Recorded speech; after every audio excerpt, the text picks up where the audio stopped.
आज गुप्त नवरात्रि का चौथा दिन है। आज भक्त माँ भुवनेश्वरी की पूजा अर्चना करेंगे। माँ भुवनेश्वरी को संसार भार के यश और ऐश्वर्य की देवी माना जाता है। नमस्कार, भक्ति भजन चैनल में आपका स्वागत है। भुवनेश्वरी आदिशक्ति का पंचम स्वरूप हैं।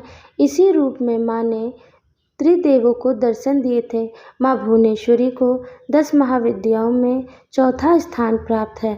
पौराणिक मान्यताओं के अनुसार माँ भुवनेश्वरी ही संपूर्ण जगत का पालन पोषण करती हैं।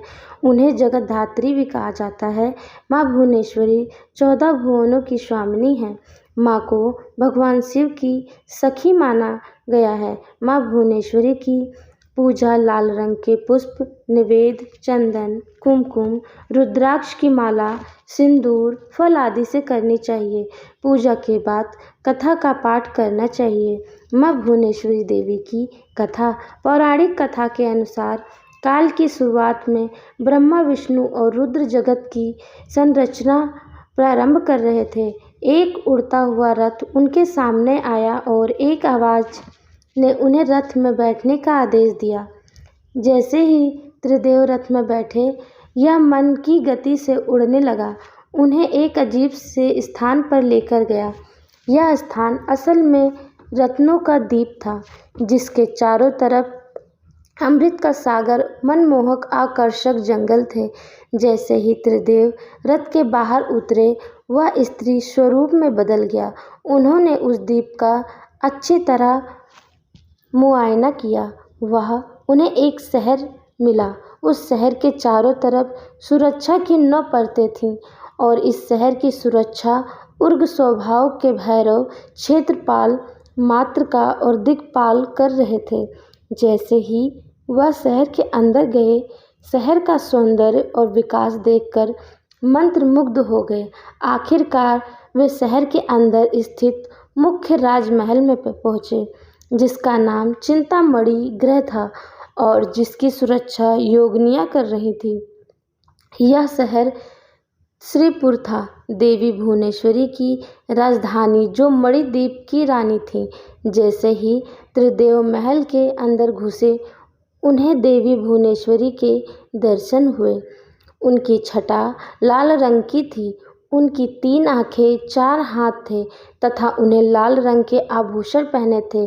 उनके शरीर पर लाल चंदन का लेप लगा था तथा उन्होंने लाल कमल की माला पहनी थी। बाएं हाथ में उन्होंने अंकुश और पाश पकड़ा था तथा दाहिने हाथ में वो अभय वर मुद्रा दिखा रही थी। उनका मुकुट अर्धचंद्र रूपी मणि द्वारा सुसज्जित था। वह त्रयंबक भैरव की बाईं गोद में बैठी थी, जो श्वेत वर्ण के थे। उन्होंने श्वेत वस्त्र पहने थे। उनके बाल उलझे हुए थे तथा उनके सर के ऊपर भी अर्धचंद्र एवं गंगा नदी थी। उनके 5 चेहरे थे तथा हर एक चेहरे में 3 आँखें थीं। उनके 4 हाथ थे तथा उन्होंने त्रिशूल फरसे लेने के साथ वरदा और अभय मुद्रा में भी प्रदर्शित की हुई थी। देवी भुवनेश्वरी और त्रयंबका भैरव पंच प्रेतासन पर विराजमान थे। पंच प्रेतासन वह सिंहासन है जिसमें परम शिव गद्दी के रूप में तथा 5 पैरों के स्थान पर सदाशिव, ईश्वर, रुद्र, विष्णु, ब्रह्म स्थापित हैं। इन सब की सेवा में अनेक योगिनियाँ थीं। इनमें से कुछ पंखा डोला रही थी, कुछ कपूर डालकर पान के पत्ते समर्पित कर रही थी, कुछ नए शीशे पकड़ी हुई थी, कुछ घी, शहद और नारियल पानी समर्पित कर रही थी, कुछ माता के बाल का श्रृंगार करने के लिए तैयार थीं, कुछ देवी के मनोरंजन के लिए नृत्य तथा गायन में लिप्त थीं। त्रिदेव ने वहाँ पर असंख्य ब्रह्मांड देखे।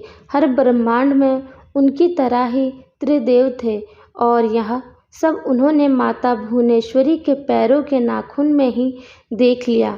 कुछ ब्रह्मांड ब्रह्मा द्वारा बनाए जा रहे थे, कुछ विष्णु द्वारा पाले जा रहे थे तथा कुछ रुद्र द्वारा संहारित किए जा रहे थे।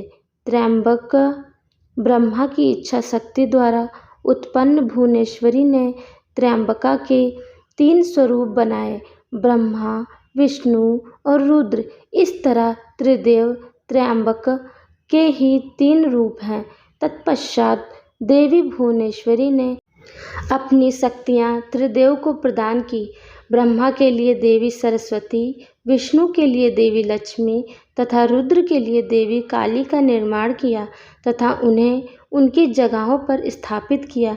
ब्रह्मा और सरस्वती ने मिलकर एक ब्रह्मांड रूपी अंडा बनाया। रुद्र और काली ने इसे तोड़ा, जिससे पंचतत्व स्वरूप में आए। इसके बाद पंचतत्व का उपयोग कर ब्रह्मा और सरस्वती ने संपूर्ण ब्रह्मा की रचना की तथा विष्णु और लक्ष्मी ने इसके पालन पोषण का हर कार्य किया। अंत में रुद्र और काली ब्रह्मांड की समाप्ति की ताकि सरस्वती और ब्रह्मा पुनर्रचना शुरू कर सकें। कहानी अच्छी लगी हो तो कमेंट अवश्य करें।